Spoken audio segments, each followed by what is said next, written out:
Retirement of partners, retirement of partner. Simple सा बात है, जैसा इसका नाम है रिटायरमेंट, यानी इसमें जो भी पार्टनर होगा उसमें से कोई ना कोई पार्टनर जब रिटायर करेगा तभी इस चैप्टर का इफेक्ट स्टार्ट होगा।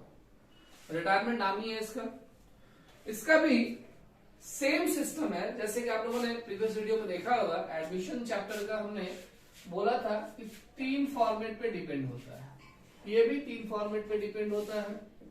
सबसे पहला इसमें भी रीवैल्यूएशन अकाउंट बनाया जाता है।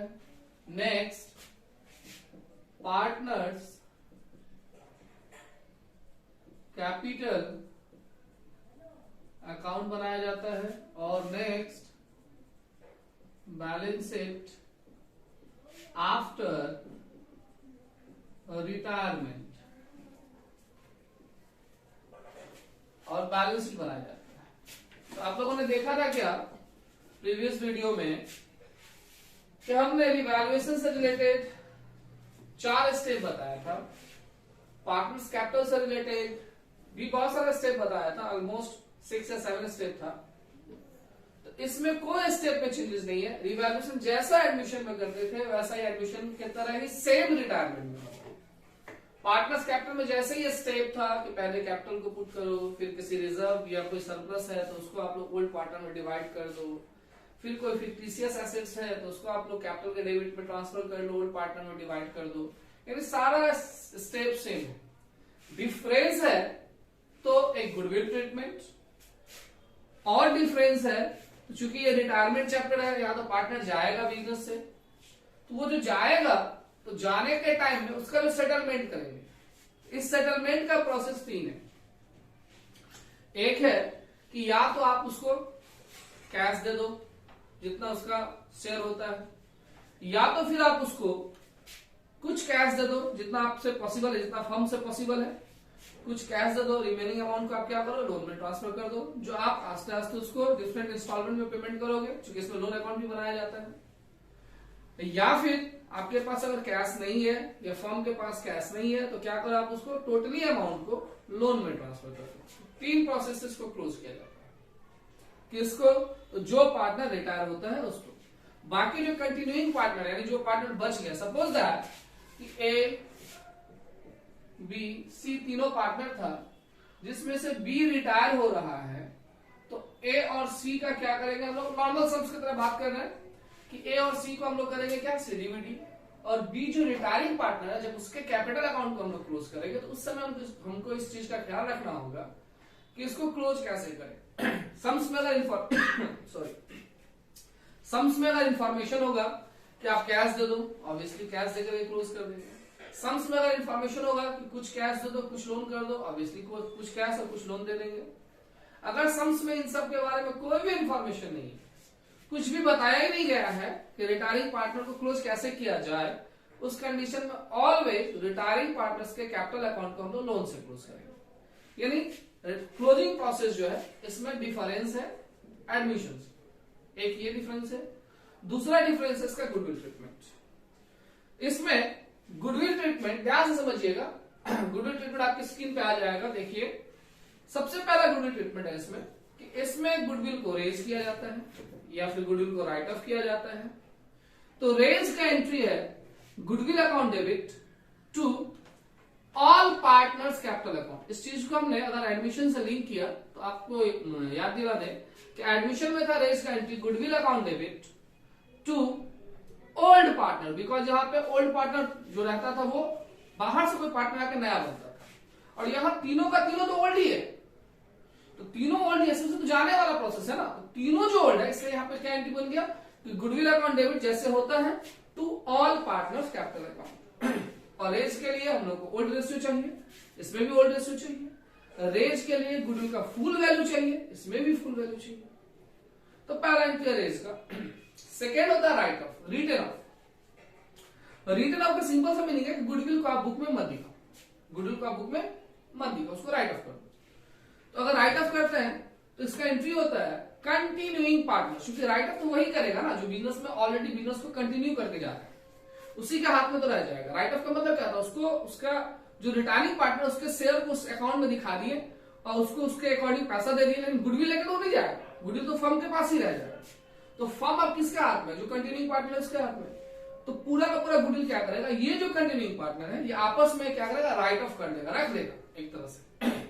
तो रख देगा तो एंट्री क्या बनेगा, continuing partners capital account debit. Suppose that continuing कौन है यहाँ पे, ए और सी, क्योंकि बी रिटायरिंग है, तो ए और C continuing partners capital account debit to goodwill account, और इस एंट्री के लिए भी गुडविल का फुल वैल्यू भी चाहिए। और इस एंट्री के लिए हम लोगों को चूंकि बी तो चला गया, अब कौन है, ए और सी, और ए और सी अगर अकॉर्डिंग टू रूल्स देखा जाए तो ये क्या हो गया, कंटिन्यूइंग पार्टनर। कंटिन्यूइंग पार्टनर का जो रेशियो होगा उसको यहाँ पे न्यू रेशियो बोलते हैं, यानी न्यू रेशियो में हम लोग उसको डिवाइड कर देंगे। तो पहला केस आपने देखा रेज, दूसरा देखा राइट।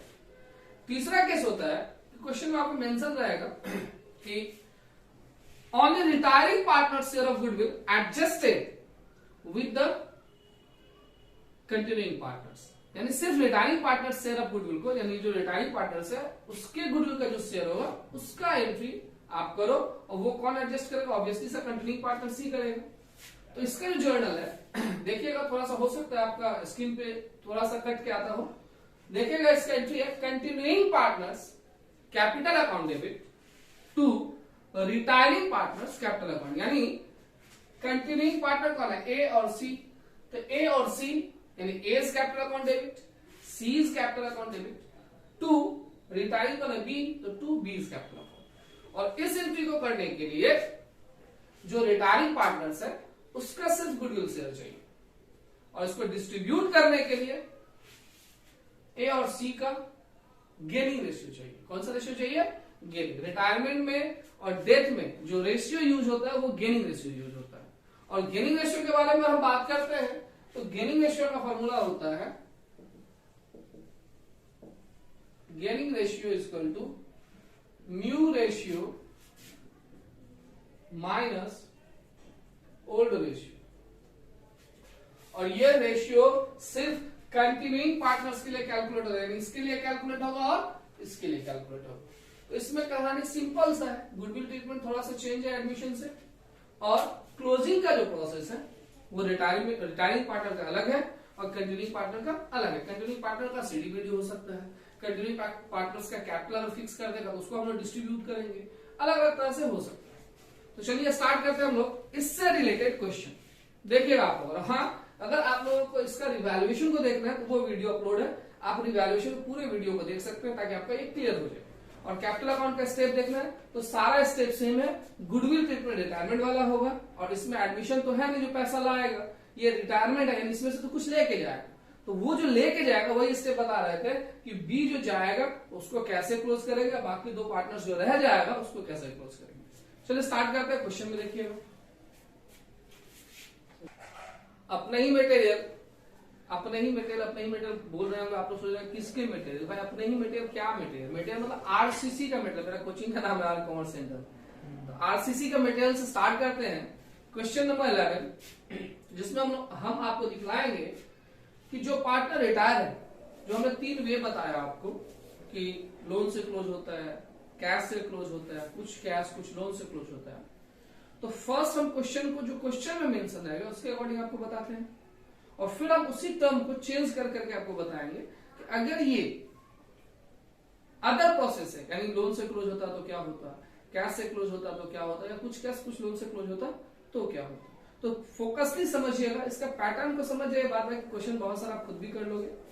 या क्वेश्चन है, देखिएगा अपने स्क्रीन पे क्वेश्चन है, A B and C are partner sharing profit and losses equally, यानी ए बी और सी तीनों पार्टनर है, तीनों का जो प्रॉफिट है वो इक्वली है, इक्वली यानी 1:1:1।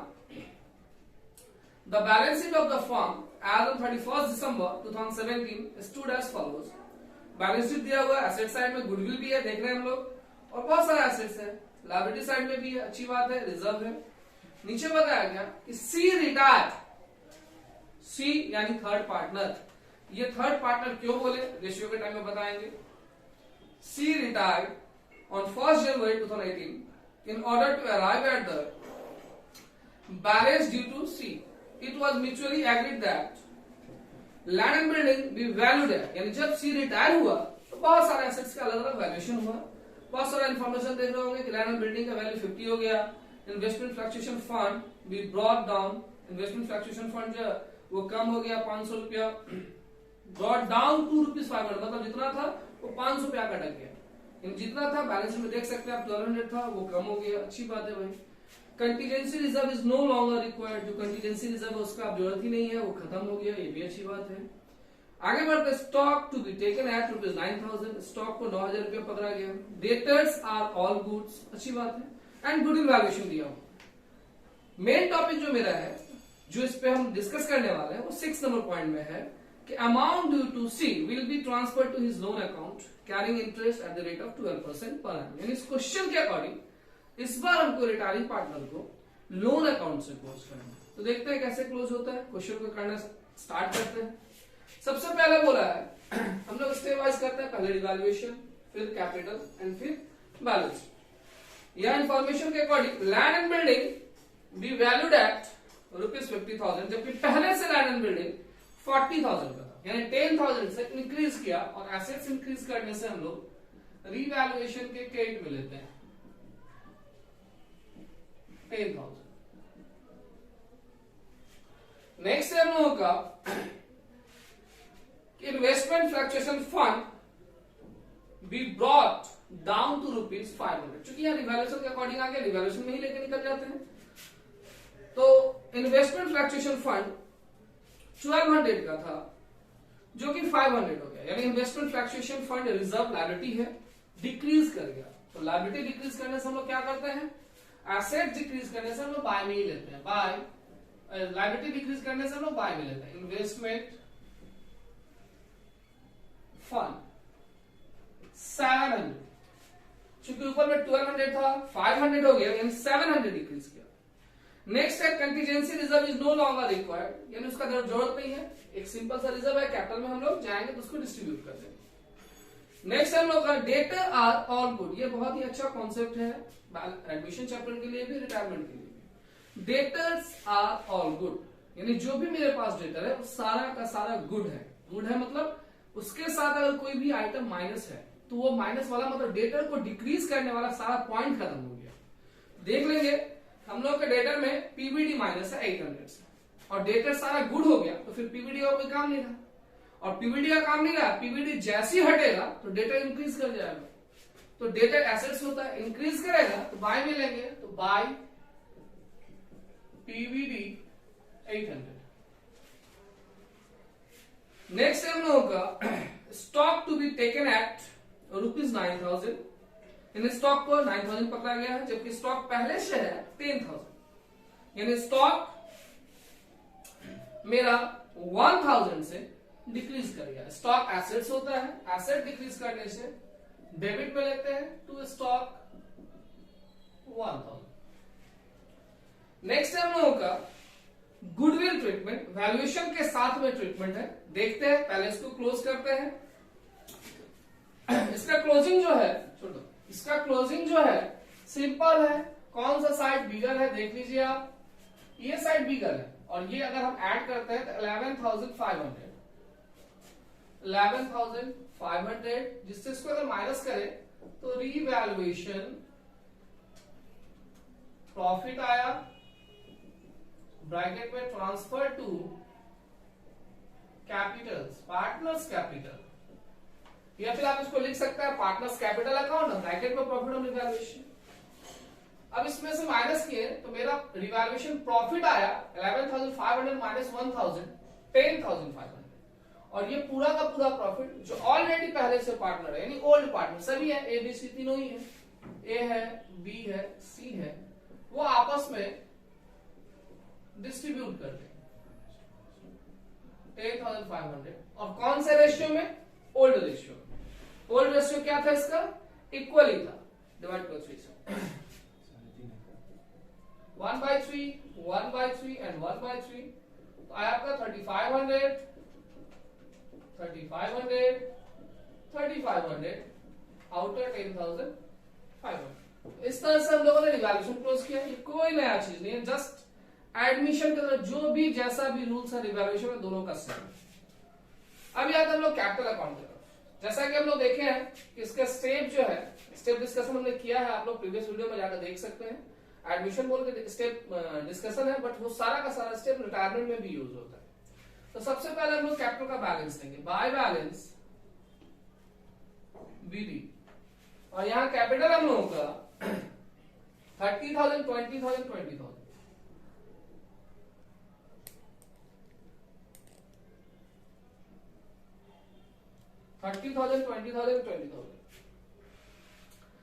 नेक्स्ट चलते हैं हम लोग, सेकेंड स्टेप होता है कि कोई करंट अकाउंट बैलेंस हो, बिल्कुल नहीं है क्वेश्चन में, देख सकते हैं आप आपके स्क्रीन पे है।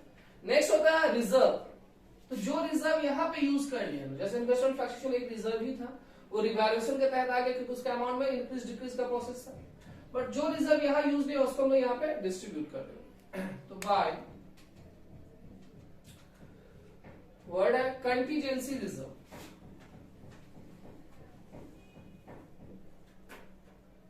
और ये कंटीजेंसी रिजर्व का अमाउंट है मेरा 6,000, जिसको डिवाइड करेंगे ओल्ड रेशियो इक्वली, तो 2 2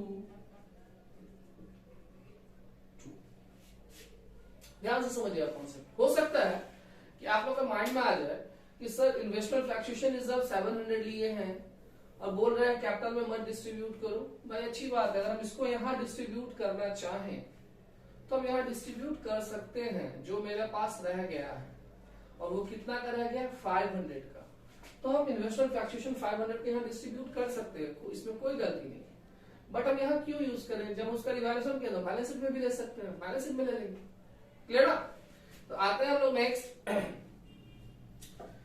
स्टेप के तरफ। तो जैसे रिजर्व लिए, नेक्स्ट स्टेप होता है हम लोग का फिक्टिशियस एसेट, जो क्वेश्चन में है नहीं। नेक्स्ट स्टेप होता है हम लोग का प्रॉफिट या रिवैल्यूएशन लॉस, जो भी आए उसको ट्रांसफर करना। प्रॉफिट आया ट्रांसफर कर लेते हैं बाय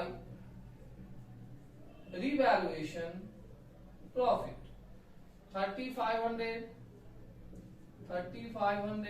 एंड 3,500।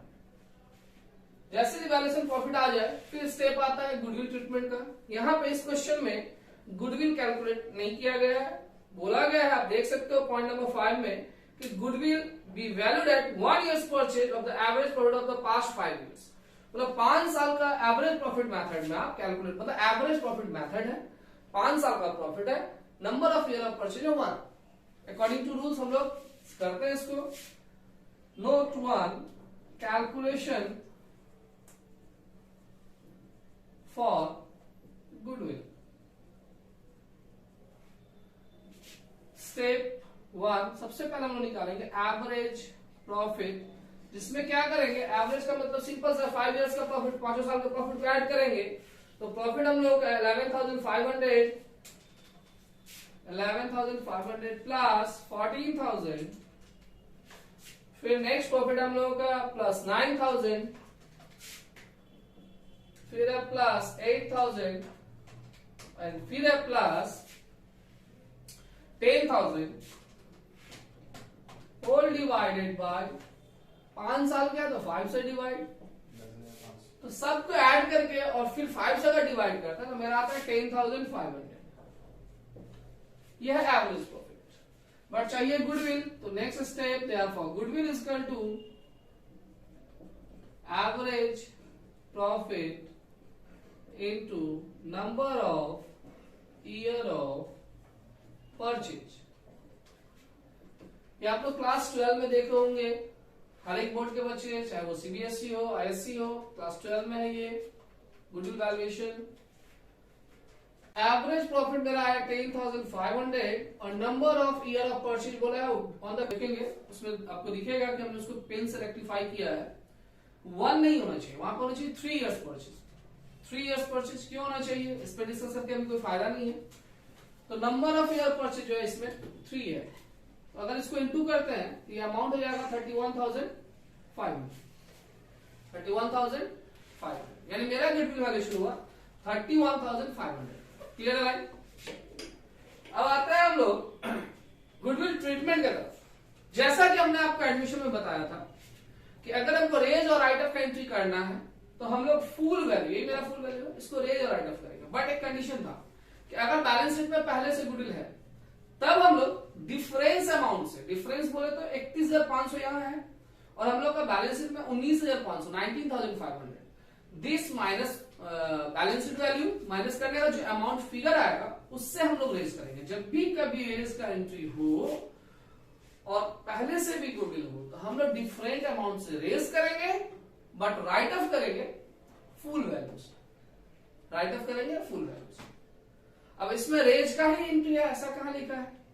इस क्वेश्चन को समझ, रिटायरमेंट में अगर गुडविल के बारे में कुछ नहीं बोला कि करना क्या है, ऑलवेज हम लोग रेज और राइट ऑफ ही करेंगे, ऑलवेज हम लोग रेज और राइट ऑफ ही करेंगे। तो करते हैं रेज, रेज का एंट्री है गुडविल अकाउंट डेबिट टू और ऑल पार्टनर्स, जो भी पार्टनर्स, तो बाय गुडविल आइकन दे करके रेज और डिफरेंस अमाउंट से, डिफरेंस क्या हुआ 31,500 माइनस 19,500, यानी डिफरेंस कितना हो रहा है देख लीजिए तो एक बार 12,000। इससे हम लोग क्या करेंगे रेज, और कौन सा रेशियो में? Old ratio. ओल्ड है क्या? इक्वली, तो तीनों में मैं डिवाइड करता हूं 4,000 4,000 एंड 4,000। इस तरह से हम लोगों ने क्या किया, गुडविल को रेज कर दिया। अब गुडविल को क्या करेंगे? राइट ऑफ करेंगे टू गुडविल, क्योंकि राइट ऑफ का एंट्री है कंटिन्यूइंग पार्टनर्स, यानी यहाँ पे ए और बी कंटिन्यूइंग है, सी तो रिटायर हो चुका है। कंटिन्यूइंग पार्टनर्स में क्या करेंगे हम इसको राइट ऑफ कर देंगे। तो रिटर्न ऑफ न्यू रेशियो में होता है, ध्यान सुनिए, न्यू रेशियो इस क्वेश्चन में अलग से कहीं मेंशन नहीं है और रिटायर चैप्टर में न्यू रेशियो कैलकुलेट भी नहीं किया जाता है। तो कैसे कैलकुलेट करेंगे? तो ध्यान से समझिएगा, क्वेश्चन में A is to B is to C is equal to था 1 is to 1 is to 1, ये इसका ओल्ड रेशियो था। रिटायर कौन किया है? C, यानी C कौन सा रेशियो में है? लास्ट में। तो जो रिटायर किया उसके रेशियो को हम क्या करेंगे, अगर अलग से न्यू रेशियो नहीं है तो वाइप आउट हटा दिए, तो जो बच गया वो न्यू रेशियो हो गया, यानी 1 is to 1। क्लियर है? अब हमको क्या करना है, गुडविल का फुल वैल्यू को, फुल वैल्यू यानी ये वाला वैल्यू को हम लोग को राइट ऑफ करना, 31,500 को इक्वली राइट ऑफ करना है। डिवाइड कर दो 15750 ए में भी 15750 बी में भी। तो ये हम लोग का हो गया गुडविल ट्रीटमेंट। जब कुछ नहीं बोला है तो ऑलवेज रेज और राइट ऑफ करेंगे। बहुत सारी जगह बताया जाता है मैजिक एंट्री कर लो, थर्ड एंट्री कर लो, सारा एंट्री का इफेक्ट एक ही जगह पे आकर बैठेगा। कभी इसके लिए हम स्पेशल वीडियो बनाएंगे, उसमें आप लोगों को दिखाएंगे। अब आते हैं हम लोग, जैसे गुडविल ट्रीटमेंट हो गया, अब हम लोग को करना क्या है, क्लोज करना है।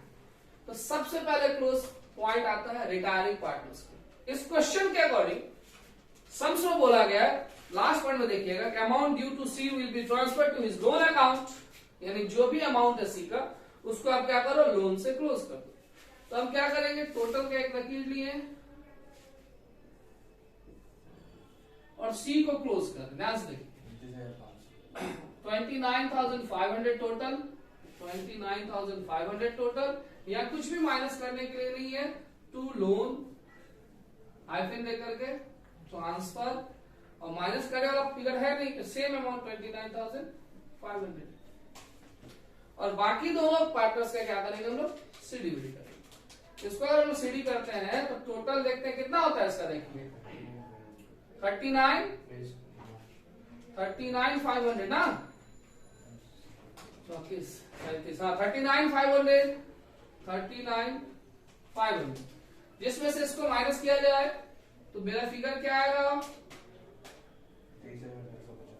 23,750, 23,750, इसका भी सीडी कर लेते हैं। ये मेरा 29,500 टोटल, 29,500, इसमें से अगर इसको माइनस कर दिया जाए 13,750, 13,750। अब आते हैं हम लोग बैलेंस शीट की तरफ। सबसे पहले हम क्या करते हैं, लायबिलिटी साइड को बनाते हैं। देखिए सबसे पहले कैपिटल ए और बी, क्योंकि ए बी ही रहा, सी तो रिटायर होके चला गया रेस्ट में, तो आते हैं ए और बी का जो कैपिटल है वो हम लोग लेंगे यहां से, जो सीडी का अमाउंट है, जैसा कि हम लोग एडमिशन में भी बात की।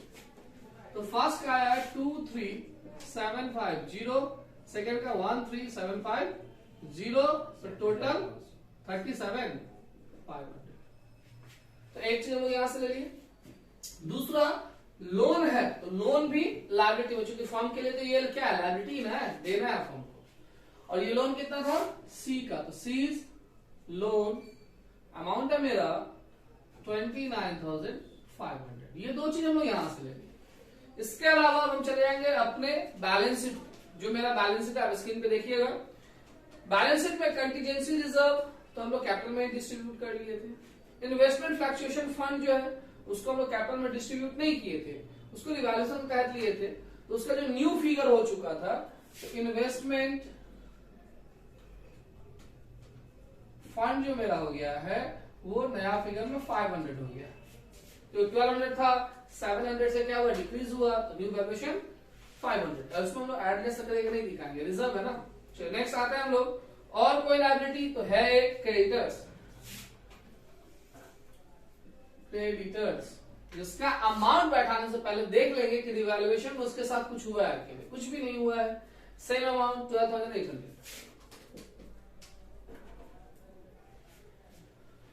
आते हैं अभी नेक्स्ट एसेट साइड में।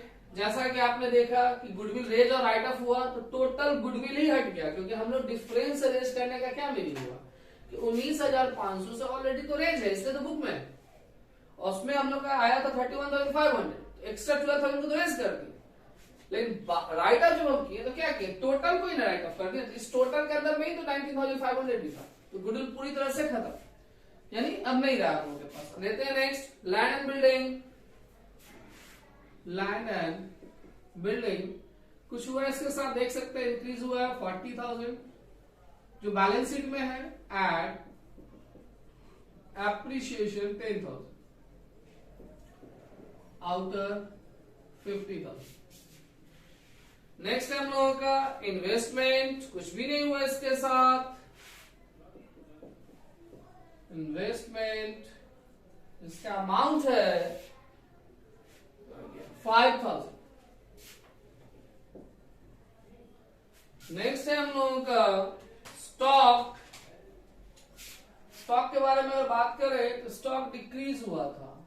स्टॉक का अमाउंट है 10,000 जो बैलेंस शीट में है, लेस रिड्यूस करंट एसेट है, रिड्यूस वर्ड यूज करेंगे 1,000, आउटर गया 9,000। नेक्स्ट है हम लोगों का डेटर। डेटर में पीवीडी माइनस है, तो पीवीडी तो अब रहा नहीं, देख रहे हैं ना, पीवीडी क्या हो गया था, डेटर ऑल गुड हो गया था, मतलब पीवीडी कैंसिल हो चुका था। तो हम लोग डेटर को डायरेक्टली आउटर कर देंगे। और डेटर का अमाउंट कितना है 10,000। नेक्स्ट अगर बात करें तो cash at bank, cash at bank 3,300। क्योंकि हम लोग का इधर कहीं कोई बैंक यूज नहीं हुआ है, जैसा कि आप लोग को एडमिशन चैप्टर में बताया गया कि कैपिटल में अगर कोई बैंक या कैश क्रेडिट में रहेगा तो ऐड होगा, डेबिट में रहेगा तो लेस होगा, बट यहाँ है ही। तो कैश एट बैंक हमने आउटर कर दिया 3,300। नेक्स्ट है हम लोग का cash in hand. Cash in hand जो हम लोगों का 3,000। और कोई एसेट्स तो है नहीं, कोई नया एसेट्स भी क्रिएट नहीं हुआ था, तो चलिए इसको क्लोज किया जाए। टोटल दोनों साइड 80,300, 80,300, और इस तरह से हम लोगों का सम्स कंप्लीट हुआ। तो आप लोगों ने जैसा देखा क्या कि हमने एक क्वेश्चन लिया, पूरा क्वेश्चन को आपके सामने सॉल्व किया जितना तक हो सके, क्योंकि सब कुछ बोल दिया, हो सकता है कुछ मिस हो। अगर आप लोगों को कहीं कोई प्रॉब्लम लगे तो ऑब्वियसली आप लोग मैसेज करो, कमेंट्स में रिप्लाई देंगे हम। अब हमने क्या किया कि क्लोजिंग का जो हमने 3 प्रोसेस बताया था कि या तो आप पूरा लोन से क्लोज कर दो। देखिए इसमें तो हम लोगों ने लोन से ही ना क्लोज किया, एक तो प्रोसेस ये हुआ। दूसरा हमने बताया था क्या कि कुछ कैश कुछ लो, कुछ कैश कुछ लो। अब हम क्या करते हैं, जैसे कि आप देख रहे हैं स्क्रीन पे जो आपका क्वेश्चन है, लास्ट पॉइंट 6 नंबर जो है उस पॉइंट को रिप्लेस करके उस 6 नंबर पॉइंट में हमने ये डाल दिया। सपोज दैट मानो कि हम ये पॉइंट है, तो ये पॉइंट है तो क्या है कि बोला गया है जो रिटायरिंग पार्टनर सी है उसका जो भी पेमेंट करना है हमको, उसका 50% हम लोग बैंक से पे करेंगे और रिमेनिंग 50% है जो हम लोग लोन में ट्रांसफर करेंगे। अगर इस तरह का पॉइंट आ जाए तो क्या करना होगा, देखिए क्लोजिंग पॉइंट चेंज हुआ सिर्फ। तो ये जो हम लोग का लोन वाला फिगर है इसको ध्यान से देखिएगा, ये मेरा 29,500 को कैलकुलेट यूज करो। 29,500 को बोला गया है, इसको हटा देना। 29,500 मेरा जो लोन का फिगर था, ये जो हम लोग ऐड करके लेस किए तो लोन का फिगर आया था। अब इसको क्या किया गया कि 6 नंबर पॉइंट को हमने रिप्लेस किया, समझिए 6 नंबर पॉइंट को हटा करके 6 नंबर की जगह पे हमने इस पॉइंट को डाला।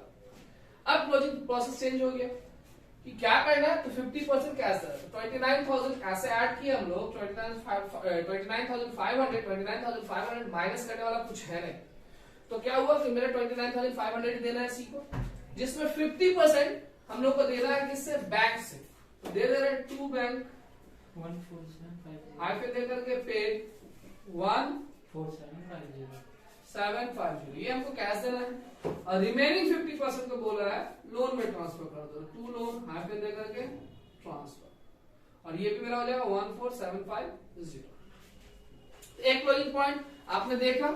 अब इसका इफेक्ट बैलेंस शीट में क्या होगा, देखिए बैलेंस शीट में होगा क्योंकि लोन का अमाउंट मेरा चेंज हो गया। तो ये जो लोन का अमाउंट था ये मेरा हो गया 14,750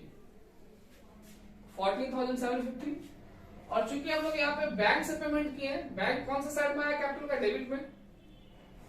तो डेबिट साइड वाला बैंक क्या होता है, अगर एसेट्स में हम लोग यूज करेंगे तो माइनस होगा। तो एसेट्स का बैंक का फिगर है, मान लेते हैं एसेट्स मतलब डेबिट में बैंक है मेरा, एसेट डेबिट होता है 3300।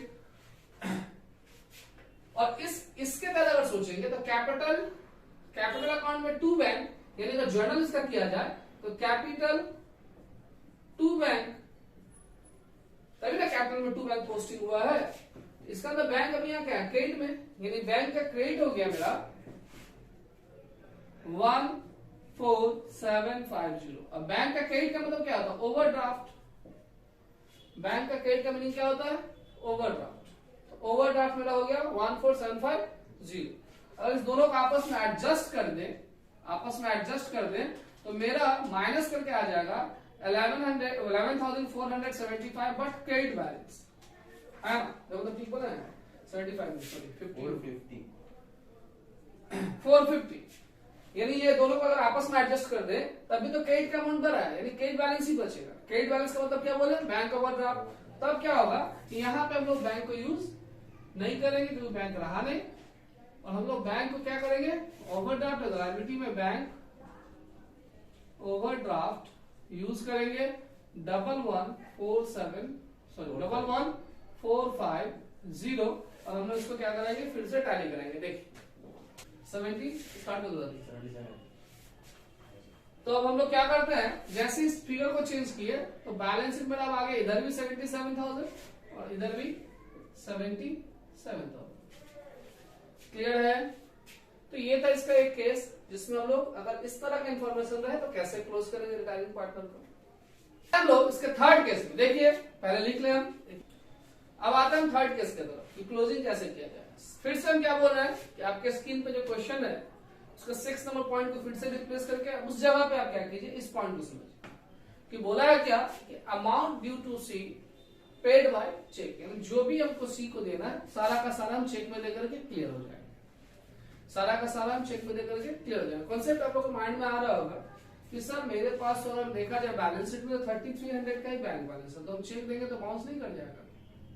भाई बाउंस का यहाँ खेला नहीं हम समझा रहे हैं, यहाँ समझा रहे हैं आपको कि अगर इस तरह का पॉइंट होगा तो हम कैसे यूज करेंगे, बात समझ में आया।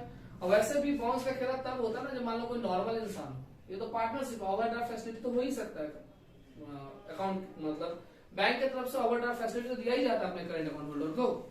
तो आते हैं हम इसका इफेक्ट देखते हैं। तो देखिए यहाँ पे फिर क्या कर रहे हैं, इस दो पॉइंट को हटा देना है जो मैं क्लोज किया था। बाकी सारा चीज तो सेम है। क्या बोला है, सी को टोटल कैश दो, सी को कितना देना है 29,500, इधर कुछ है नहीं तो 29,500 दे रहे हैं टू बैंक आगे दे करके फिर कैश हम इसलिए नहीं यूज कर रहे क्योंकि कैश क्रेडिट बैलेंस होता तो है बट नॉर्मली होता नहीं है, इसलिए हमको इसको यूज नहीं करें, बैंक से पेड करें ताकि मेरा बैंक पे इफेक्ट। तो टोटल पेमेंट हम कर रही है बैंक से 29,500। तो इससे क्वेश्चन पे मतलब बैलेंस शीट पे क्या इफेक्ट पड़ेगा देखिए। अब जब हम पूरा पेमेंट कर दिए बैंक से तो लोन रहेगा नहीं, सबसे पहला चीज, इसको भी हम हटा देते हैं। ये दो चीज चेंज हुआ। देखिए ध्यान से, मेरे पास बैलेंस शीट में एसेट्स में डेबिट बैलेंस है मेरे पास 3300 का, अब क्रेडिट बैलेंस मेरे पास आ गया कितना, तो ये जो है मेरा 29,500। अगर इस दोनों को हम आपस में भी एडजस्ट करें तो क्रेडिट बैलेंस ज्यादा है तो माइनस होगा, क्रेडिट बैलेंस ही बचेगा 26,200, हाँ है ना। और ये कौन सा बैलेंस बचा, क्रेडिट बैलेंस। अब बैंक क्रेडिट बैलेंस मतलब बैंक ओवरड्राफ्ट, तो इसको हम लोग क्या करते हैं, यहां ले लेते हैं बैंक ओवरड्राफ्ट 26,200। फिर से इसको टैली कराया जाए तो आई होप सो सेम ही होगा, 77,000 ही होगा, क्योंकि उधर तो कोई इफेक्ट हुआ ही नहीं, इधर ही चेंजेस है। आप चेक कर लो, 77,000 बैलेंस शीट टोटल होगा। इस क्वेश्चन में जो मेरा मोटिव था वो सिर्फ इतना समझाना था आप लोगों को, एक्चुअली रिटायरमेंट चैप्टर क्या है वो भी समझिए, थोड़ा बहुत इसका ग्रिप बनाइए। प्रोसेस यही है, जितना क्वेश्चन आप प्रैक्टिस करो उतना ज्यादा सीख पाओगे। प्रोसेस यही है, क्लोजिंग पॉइंट का जो सिस्टम है उसको समझिए। और हाँ, हमने थर्ड सेमेस्टर वाले बच्चों के लिए बहुत सारा वीडियो पीछे बनाया है, हर एक चैप्टर से रिलेटेड वीडियोस है, जो आप लोग अगर देखोगे फॉलो करोगे तो आप लोग को ऑब्वियसली बहुत ज्यादा हेल्प मिलेगा।